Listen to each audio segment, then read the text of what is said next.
여러분 반갑습니다. 코린이들에게 한 줄기 빛이 되는 방송 코인라이트 MC 윤송아 세모칠입니다. 귀여워. 귀여운 척하는 건가요? 크리스마스 다가오니까. 그러니까요. 산타 모자 산타 씌워드려야 될 것 같아요. 네, 일부러 그러지. 산타 할아버지. 그러게요. 우리 네, 친구는 여러분. 약간 그 골프 치고 온 거 같아요. 그러게요. 그러게요. 좀 약간 아빠 아재 옷은 패션? 아니죠? 네? 네. 아버지 옷은 아닙니다. 본인이 아버지셔서. 네. 아버지입니다. 네, 아버지입니다. 아니, 개인적으로 이 분위기가 훨씬 뭔가 좀 마음도 편하고 네. 뭔가 좀 친감 좀 있는 것 같아요. 아, 예. 되게 좋아요, 저도. 좋죠? 네. 여기. 네, 여기 스튜디오 되게 좋은 것 같아요. 그래요? 네. 스튜디오 많이 딱딱하지 않나요? 이래도 아니요. 좋아요? 네, 네. 너무 좋은데요. 네. 그냥 회사를 벗어나시기. 네, 그런 것 같아요. 눈치 보일 사람이 없으니까. 네, 그런 것 같습니다. 회사 같이 편한 데가 없죠. 네. 원래 회사원들이 회사에 이제 깔을 그 묻어야죠. 회사가 멀어질수록 마음이 편해지잖아요. 맞아요. 아주 멀리 왔거든요. 네. 1시간 정도 차 타고 오면 저희 스튜디오가 있기 때문에. 40분 걸리더라고요. 네, 여러분 벌써 크리스마스가 다가왔습니다. 연말 연시인 만큼 저희도 막 들뜨는데요. 이렇게 암호화폐 시장에도 호재가 많았으면 좋겠네요. 맞습니다. 우리가 지난번에 또 그 특근법이잖아요. 이제 그 통과됐고, 그리고 이게 암호화폐 제도 안에도 이제 들어온다고 하니까 제가 봤을 때 내년에 네. 이 암호화폐 시장이 더욱더 밝아질 거라고 저는 기대하고 있거든요. 어느 네, 정도. 그렇게 됐으면 그렇죠. 좋겠습니다. 아니, 좋아지시면 투자 네. 생각 있으세요? 없어요. 바꿔야지. 지켜보기만 하고 싶거든요. 그러다 비트코인이 1억이 가면. 이러기 가면. 또 사람의 욕심이 또 끝이 없어가지고 이러다가 또 이렇게 그때 할 거. 본격적으로 시작을 해보도록 하겠습니다. 맞습니다. 오늘 인사 또 부탁드릴게요. 인사 부탁드리겠습니다. 네, 안녕하세요. 전 법무법인 바른의 한서희 변호사입니다. 반갑습니다, 변호사님. 네, 저는 코인릿의 서수민 팀장입니다. 반갑습니다. 네, 반갑습니다. 반갑습니다. 네, 지금 네. 사연이 도착했습니다. 제 네네네. 앞에 보이스피싱 들어만 싫어요. 보셔도 좀 우울해지시죠? 어쨌거나 첫 번째 사연 소개해 드릴게요. 네. 당시 저는 인터넷 포털 사이트를 통해서 알바를 구하다가 암호화폐 거래소 관련 자택근무가 있다고 해서 카톡으로 연락을 했습니다.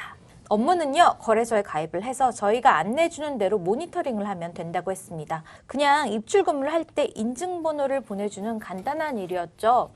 수당이 생각보다 많아서 뭐 불법인가? 뭐 이런 의심도 들었지만 그쪽에서 분명히 아니라고 했습니다. 코인의 가치도 몰라서 이게 어느 정도 액수인지 몰랐고 일종의 뭐 재테크인 줄 알았습니다. 제 통장으로 돈이 오고 가지도 않아서 뭐 범죄인 줄을 전혀 상상도 못했고요. 당일 지급받기로 했던 돈은 계속 미루고 미뤄줘서 결국 연락이 끊겨 단 한두 푼도 못 받았습니다. 아이고. 엎친 데 덮친 격으로 카톡 계정을 정지당해서 다시 연락할 수도 없는 상태였습니다. 그래서 저는 제가 수당을 못 받은 것이 사기라고 생각을 했는데 어느 날 갑자기 경찰서에서 연락이 왔습니다. 경찰서 진흥팀 경장님과 통화를 하는데 보이스피싱이 연루된 것 같다고 하시네요. 저는 제가 아직도 뭘 잘못했는지 모르겠습니다. 야, 너무 억울하다. 그렇죠. 사연만 네. 들어도 오늘 그 한서희 변호사님 많이 바쁘실 거예요. 네, 궁금한 것들 많이 있기 때문에. 나는 보이스피싱 너무 싫어요. 살다 이렇게 암호화폐 보이스피싱이 들어오니까 너무 무섭네요. 보이스피싱이. 그러니까요. 너무 제가 말도 안 돼요. 라디오 진행하는데 저희 작가님이 보이스피싱 당했거든요. 어머. 네. 근데 웃긴 게 있는 돈 다 보내줬는데 네. 다행히 400만 원 정도를 이제 돌려받았었거든요. 어. 아니었으면 지금 있는 돈 다 날라갈 뻔했었어요. 그렇죠. 이 지금 피해자분은 어떻게 보면 본인이 사기에 가담을 했는데 가담을 한 사실조차 몰라요. 이게 가담이라고 할 수 있는지도 모르겠어요. 이게 일반적으로 많이 요즘 일어나고 있는 상황인데요. 이제 코인 관련된 이제 뭐 블로그나 이런 데서 아르바이트생을 이제 모집을 합니다. 보이스피싱 사기범들이 이제 그 사람들을 아르바이트생들을 통해서 어떤 뭐 거래소에 계정을 만들게 하고요. 그 네네네. 계정 관련해서 패스워드나 아이디를 이제 자신들에게 이제 알려주도록 합니다. 그러면 보이스피싱 사기범들은 피해자를 이제 컨택을 해서 뭐 어떤 계정으로 돈을 입금하라고 시키게 되죠. 네네네. 근데 아르바이트생은 이제 자기가 그 계정에 자기가 오픈한 계정이 이용당하고 있는 것도 모른 채 사기범을 통해서 사기범을 도와주고 있는 셈이 되는 거고요. 사기범이 이제 피해자들에게 전화를 해서 돈을 입금하라고 합니다. 처음에 등록된 계좌랑 다른 계좌를 통해서 돈이 들어오게 되면은 실명 확인을 요청을 하고 그 과정에서 인증번호가 이제 발급이 돼요. 그래서 그 인증번호를 핸드폰으로 이제 보통 보내주는데 네. 자기 핸드폰에 이제 뜬 인증번호를 실제 이제 홈페이지에 입력을 해야 입금 처리가 되는 겁니다. 근데 그렇죠. 이걸 위해서 이제 이 아르바이트생을 고용을 했던 거고 다른 사람이 피해자가 돈을 이제 그 피해자 아르바이트생의 계정으로 입금을 하게 되고 그러면 아르바이트생은 자기가 받은 인증번호를 사기범에게 알려주고 사기범은 그 인증번호를 다시 홈페이지에 입력을 해서 입금 처리가 되면 이제 사기범은 이미 아이디와 패스워드를 다 가지고 있잖아요. 그렇죠. 그 아이디 패스워드를 통해서 현금을 다시 암호화폐로 바꾸고 그 암호화폐를 자기가 알고 있는 다른 지갑으로 출금을 하게 됩니다. 이런 식으로 해서 암호화폐로 변환해서 출금이 되기 때문에 사기범을 추적하기가 또 어렵게 되고요. 이런 상황인데 이제 아르바이트생은 여기에 가담을 자기도 모르게 하게 된 거죠. 그럼 이제 그 카톡 정지를 당하는데 이게 그 보이스피싱과 연관돼 있기 때문인지 아니면 진짜 이 사기꾼의 성향인지를 좀 궁금하거든요. 사기꾼, 그러니까 보이스피싱 사기범이 의도적으로 이거를 계정 정지를 요청한다고 해서 그게 되지는 않을 것 같고요. 보통은 이제 아마도 피해자가 보이스피싱 신고를 했을 겁니다. 그러면 경찰에 신고를 하니까 바로 정지. 예, 네, 뭐 이런 계정을 통해서 자기가 정보를 줬다든지 이런 내용이 네네. 나오게 되면 그 계정이 의심 계정이 되어서 거기에 대해서 이용 정지 신청을 뭐 경찰 쪽에서 했겠죠. 근데 만약에 이 내용을 보고 싶다면 경찰 쪽에서 수사를 하면서 수사상의 필요성에 의해서 이 이용 해제를 하면 모르겠지만 본인이 이걸 원한다고 해서 쉽게 이용을 할 수 있게 될지 그래서 자기가 과거에 남겨뒀던 카카오톡 대화 내용을 확인할 수 있게 될지는 사실 불분명하죠. 그런 얘기 들으니까 암호화폐가 왜 그렇게 공격을 많이 당해요? 지금 보이스피싱도 들어왔단 말이에요. 아, 네. 보이스피싱에 많이 이제 사용되는 이유는 아까 말씀드렸다시피 현금으로 입금을 한 다음에 다시 현금으로 출금을 하게 되면 보통은 출금 계좌가 잡히니까 은행 계좌에서 어떤 사람이 그 계좌를 통해서 돈을 가져갔다는 게 추적이 가능합니다. 근데 암호화폐를 통해서 전자 지갑으로 전송을 하게 되면 그렇죠. 굉장히 뭐 쉽지 않거든요. 쉽지 추적 않죠, 과정 그렇죠. 자체가. 그러니까 뭐 어떤 거래소에서 그걸 다시 출금하게 되면 또 확인할 수 있을지 모르지만 거래소가 아니라 뭐 마이이더 월렛을 통해서 그냥 전송했다거나 그래서 나중에 다른 경로로 이거를 환전을 하는 경우에는 찾을 수가 없기 때문에 이 암호화폐 특성 때문에 보이스피싱에 좀 더 이용되는 경우도 있는 것 같습니다. 네, 방금 전에 사연의 주인공처럼 단순히 아르바이트인 줄 알고 했다가 보이스피싱의 범죄자로 낙인이 찍힌 경우가 또 있다고 합니다. 유사한 사연 네. 하나 더 있는데요. 쌤 네. 소개 부탁드려요. 제가 한번 소개해드리겠습니다. 비트코인 거래소 계정 있으신 분들 아르바이트를 가능합니다. 수당 지급은 당일 지급해도 드립니다. 정상적인 장외 거래 아르바이트입니다. 이런 글을 보고 아르바이트를 신청했습니다. 제 거래소 계정을 1,000만 원이 입금되고 저는 그 돈으로 이다리움을 사서 요청받은 암호화폐 지갑을 주소로 전송했습니다. 며칠 뒤에 경찰에서 연락이 왔습니다. 보이스피싱 사기 연루됐으니 수사를 받으라는데 어떻게 해야 하죠? 그렇게 보냈습니다. 이 사연 사실 그 우리 변호사 상담 내용이라고 들었는데 사실 맞습니까? 네네. 저도 이런 사연을 많이 접하기도 하고 실제 네네네. 상담해드린 사연인데요.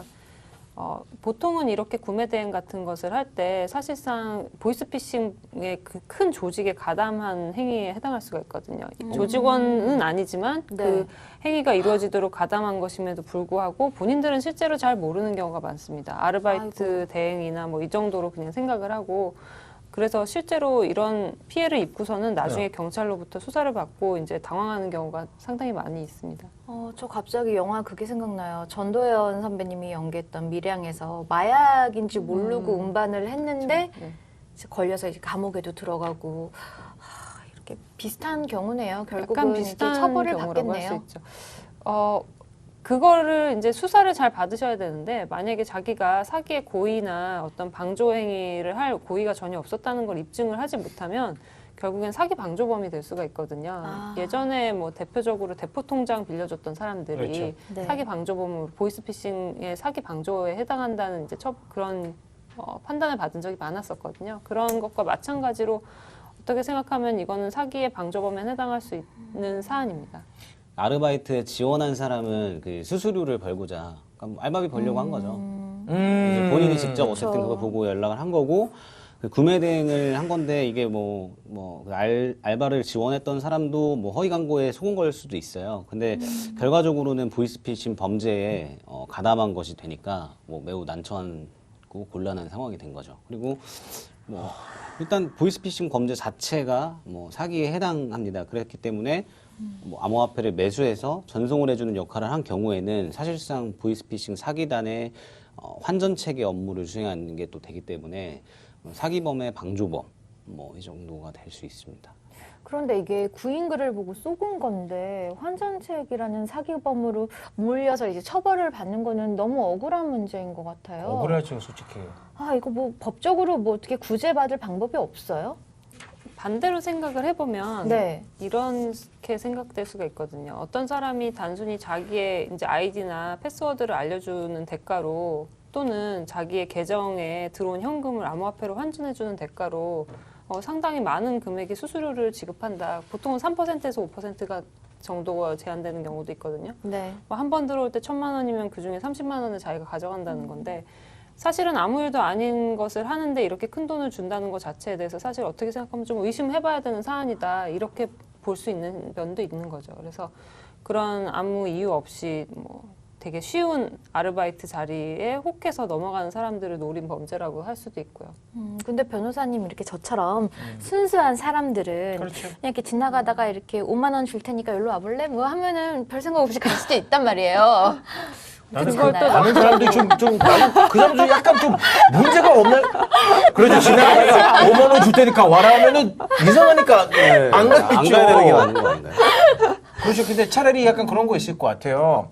그 사람이 돈 누가 필요한지를 막 지켜봐요. 네. 아, 이 사람이 뭔가 좀 진짜 급하게 필요하구나. 약간 그런 거를 다 파악한 다음에 그 사람 공격하겠죠. 근데 아무 이유 없이 돈 준다는 게 누구나 좀 이상하다고 생각할 수도 있거든요. 보통은 그냥 코인 관련된 네. 블로그나 이런데 공지가 올라와요. 네. 뭐 알바 구합니다. 뭐 이렇게 아. 환전하는 사람 뭐 구합니다. 좀 특정되는 경우가 뭐 어떤 은행 특정 네. 은행 선호합니다 이런 것도 있고 뭐 특정 거래소 이름을 이제 언급하면서 이 거래소 계정 가지신 분 선호합니다 이런 경우도 있고요. 그래서 한동안 그 거래소 관련된 이제 공지가 많이 떴었고 그 다음에 그 거래소가 보이스피싱 피해를 상당히 많이 입어서 굉장히 큰 문제가 발생한 적도 있었죠.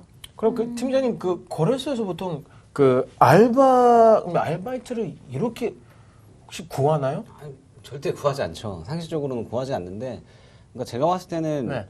아까 변호사님께서 별거 아닌 일에 한 뭐 조금 수수료가 높게 책정이 돼 있다라고 판단을 할 수도 있지만 객관적으로 봤을 땐 그럴 수도 있는데 역으로 생각하면은 일단 저희 그 계정이 다 막혀 있는 상태이기 때문에 네. 그러니까 정부에서 어쨌든 그거를 금지를 시켰기 때문에 막혀 있는 상태라 이게 정말 필요할 수 있겠구나. 누군가한테는 이게 뭐 한 30만 원, 50만 원, 뭐 그러니까 그 정도 3% 5%에 해당하는 수수료를 내가 그러니까 그 대가로 지불을 받으면서도 이 사람이 상대방은 필요할 수 있겠구나라는 생각을 할 수도 있을 것 같아요. 그래서 이 보이스 피싱 이런 사례 같은 경우는 좀 누구나 좀 속아볼 수 있지 않나 싶기도 해요. 사실. 네. 그러니까 뭐 돈을 보내라 이런 것도 아니고 그렇죠. 네. 심부름을 하나 하는 대신에 우리가 수수료를 주겠다 이런 거니까 좀 근데 그렇게 따지면 그럼 그런 것도 보이스피싱 해당되나요? 또 이제 그 전화도 없이 아니 그렇죠. 그러니까 그거는 이제 아르바이트생이 이용당한 측면인 거고요. 네네. 실제로 그 아르바이트생의 아이디로 돈을 입금한 사람은 또 따로 있죠. 아, 그렇죠, 그렇죠. 그 사람은 오. 보이스피싱 피해자인 거죠. 아, 그렇죠, 그렇죠. 1,000만 원, 그렇죠. 2,000만 원은 어떤 사람한테 전화해서 무슨 계좌로 뭐 그렇죠. 빨리 입금해라. 아까 말씀하셨다시피 네네네. 뭐 네 통장이 대포 통장으로 그렇죠, 됐으니까 네네네네. 여기 암호화폐 거래소가 법인 계좌잖아요. 네네. 그러니까 네. 뭐 그 계좌로 입금해라. 그렇게 근데 얘기를 해버리는 거죠. 그러면 피해자는 그런가 보다. 갑자기 이제 당황한 마음에 속아가지고 그 계좌로 돈을 입금을 하고 그러면 입금한 돈을 이제 보이스피싱 사기범은 그 거래소 계정을 다 알고 있으니까 계정에 네. 들어가서 돈이 들어왔구나 확인을 하고 아. 거기서 다시 암호화폐로 이제 바꾸는 환전을 거죠, 해서 환전을. 이제 예. 바꿔서 출금을 하는 거죠. 아무래도 지금 얘기를 듣다 보니까 이 피해를 받은 알바생보다 가장 큰 피해자는 돈을 입금하신 분인 것 같은데 이게 역시나 구제받을 방법 없는 건가요? 네, 이분들은 전자금융 피해 사기금의 환급에 관한 법률이라고 있어요. 그래서 네. 그 환급에 관한 법률에 따라서 이제 금융감독원에 우선 신고를 하면 네. 금융감독원에서 또 경찰 수사를 이제 벌이게 되고 그러면 그 결과 이제 보이스피싱 사기범을 찾게 되면 거기서 피해를 구제받을 수는 있어요. 근데 거래소 입장에서는 거래소가 어떤 귀책 사유가 없잖아요. 사실 거래소가 잘못해서 발생됐다기보다는 이제 보이스피싱 사기범이 거래소를 통해서 돈을 이제 통과해서 가지고 나간 것이기 때문에 네. 거래소 측에다가 보이스피싱 사기 피해를 그 피해 금액을 보전해달라고 말할 수는 없는 상황이어서 사실상 보상책이 실질적으로는 없는 거죠. 보이스피싱 사기범을 잡기 전까지는 보상받기 어렵다. 내가 진짜 살면서 이렇게 보이스피싱과 그 암호화폐가 같은 문장에 들어갈 거라는 예상도 한 번도 못 했었거든요. 일반적으로 피해자는 자신의 돈을 거래소에 입금한 다음에 이게 보이스피싱에 이용을 당했다 이렇게 생각을 하면은 일단은 은행에 피해 구제 신청을 하게 돼요. 그러면은 은행에서는 그 법인 계좌, 그러니까 거래소에 있는 법인 계좌를 전체를 지급을 정지를 해버리면 이제 거래소는 엄청난 타격이 오겠죠. 네. 실명 계좌 인증을 받은 이후에 태어난 신생거래소 같은 경우에는 대부분 벌집 계좌를 사용하고 있어요. 네. 그래서 그런 벌집 계좌를 사용하는 거래소 같은 경우에는 해당 그 계좌의 지급 정지 처분이 일어나면 거래소에서는 타격이 굉장히 큽니다.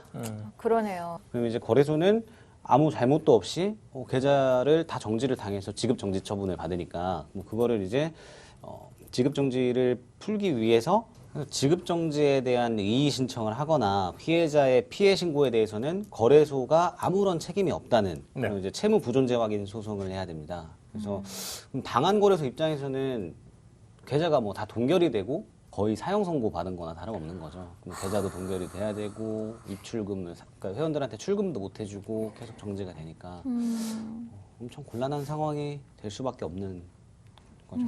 고객님 입장에서는 굉장히 불편하겠는데요. 불편하죠. 그렇죠. 입금이 돼야 입금을 해서 그거 가지고 그렇죠. 코인을 사는 건데 코인 사는 거는 입금이 그렇죠. 안 되니까 코인 거래가 답답하고 안 일어나고 그렇게 그래서 되는. 거래 수수료도 받을 수가 없고 이제 거래량도 안 나오고 이 입출금 계좌 막힌다는 건 사실 거래소 입장에서 굉장히 큰 일이거든요. 네. 그렇죠. 그리고 피해가 사실은 막심하죠. 그렇죠, 그거하고 그렇죠, 신뢰감도 떨어지고 의심하게 되고 그러니까. 불안해지고 네. 막 그러니까 그렇죠. 너무 억울할 것 같아요. 그렇죠. 이거 어떻게 보면은 이제 영업에 네. 굉장히 큰 손실이 많이 발생하는 네. 사안이에요. 이 보이스피싱도 이제 거래소를 이제 그 이용하고 있다는 얘기죠. 어떻게 보면은 그런 사례도 있었어요. 실제로 경쟁사에서 네. 니네 그냥 신고만 들어가면은 그 계좌가 동결이 되거든요. 지급 그렇죠. 정지 처분이 돼서 뭐 보이스피싱 당했다고 신고만 이제 하겠다, 신고를 하겠다 대신에 돈을 달라 안 할 테니까 뭐 이런 식으로 협박하는 사례도 있었고 굉장히 그런 부분에서는 거래소도 보호를 받지 못하고 있는 입장이죠. 네, 아쉽죠. 그럼 그렇게 미치겠는데요. 그럼 그렇게 얘기를 이제 했으니까 그럼 이제 그 거래소들이 이런 보이스피싱을 대비하기 위해서 뭐 추치 뭐 그런 걸 하고 있는 거 없나요? 그냥 그러니까 통상적으로는 회원들이 이제 원화를 입금하거나 그 이후에 코인 출금하는 거는 120시간 그리고 뭐 개인 정보가 변경됐거나 그 다음에도 뭐 120시간 이상 정도 이제 출금 정지를 해버려요. 그래서 우리 생각보다 진짜 길네요 시간이. 그렇죠. 그러면은 저희 거래소 같은 경우에는 뭐 입금할 때는 입금 코드까지 부여를 시켜서 본인인지 이제 아닌지 확인을 조금 더 확실하게 하는 편이고 그다음에 입출금 팀 같은 경우도 보이스피싱 대응 매뉴얼에 대해서 완벽하게 또 숙지를 하고 있어요. 그래서 이 출금권에 대해서 의심이 가거나 네. 이런 부분이 있으면 이제 아웃콜이 들어가는 거죠 회원한테. 그러니까 대출 알바 문의 뭐 이런 전화를 받으신 적이 있느냐, 본인이 아닌 제 3자가 뭐 코인을 달라고 했느냐, 네. 관련 처벌 같은 거를 고지를 한 이후에 출금을 좀 해주는 걸로 특근법에서 이제 실명 계좌를 준수를 해야 되기 때문에 그 부분은 굉장히 이제 필요하다고 보일 수 있습니다. 이렇게 모든 거래소들이 지금 실명 계좌가 있는 게 아니다 보니까 한 계좌가 막히면 거래소 전체가 막히는 꼴이 돼버리니까. 보이스피싱 문제는 가상화폐만의 문제는 아니라서요. 워낙에 그렇긴 되게 하죠. 오랫동안 그렇죠, 네, 네. 많이 네. 있었던 일이고 또 이 보이스피싱 사기단이 너무나 극심하게 이제 난리를 피우다 보니 이제 보이스피싱 사기단에게 예전에는 범죄단체 조직 으로 이제 보지 않았는데 이제 좀 더 무거운 형량을 부과하려고 검찰에서는 범죄단체 조직죄라는 이제 그런 죄명까지 이제 붙여가면서 좀 처벌하려고 노력을 많이 하고 있는 상황이에요. 근데 그럼에도 불구하고 계속해서 피해자는 많이 늘어나고 있습니다. 그렇죠. 이게 어떻게 보면 이제 되게 슬픈 게 이 보이스피싱이라는 게 예전부터 있었잖아요. 그쵸. 근데 또 이 그 암호화폐를 이제 시작하면서 이 보이스피싱하는 사기꾼들이 이런 거를 이제 이용하려고 하니까 이제 그 암호화폐에 대한 그런 이미지가 인식이 그리고 나빠지는 그렇죠. 것 그런 시장 나빠지니까 약간 너무 안타까운 것 같아요. 맞아요. 이게 너무 슬퍼요. 업계에서 손을 잡고 이 보이스피싱 퇴치를 위해서 노력을 해주셔야 될 것 같아요. 맞아요. 어쨌든 이런 사례들로 반면교사 삼아서 되게 거래소들이 지금 대비를 다 철저하게 하고 있는 편이라 보이스피싱을 이용해서 암호화폐를 악용할 수 있는 사례는 앞으로는 좀 찾기 힘들지 않을까 싶은데. 그래서 이 그 보이스피싱 때문에 막 암호화폐 뭐 이미지나 이제 시장이 뭐 나빠지거나 그런 네, 뭐 걱정 특검법 그렇게 저희 크게 할 필요 네, 없다는 얘기. 얘기했듯이 그 이후에는 뭐 아무래도 이런 사례는 없지 않을까 앞으로. 뭐 나중에 좀 장이 좋아지면 그런 사례가 악용하는 사례가 분명히 있긴 있겠죠. 근데 네. 그런 부분들은 저희 뭐 이런 방송들을 통해서 저희 아하. 코인라이트 먼저 딱 보고 이제 교육이 조금 숙지된 이후에 보면은 아, 피해를 안 홍보까지요? 당하지. 아, 감사합니다. 피해를 안 당하지 그렇죠. 아싸! 않습니다. 해결! 그런 고민 얘기 하는 해결! 이유가- 첫 번째 해결! 그렇죠. 그런 얘기가 한 이유가 조금보다 아예 없었으면 좋겠어요. 네, 아예 없었으면 좋겠습니다. 그래서 저는 이제 팀장만 네. 믿고 있습니다. 네, 팀장님만 믿습니다. 한 건이라도 생기면 제가 책임져야 되나요? 예. 네, 팀장님이 있기에 보이스피싱은 이 세상에 없는 걸로.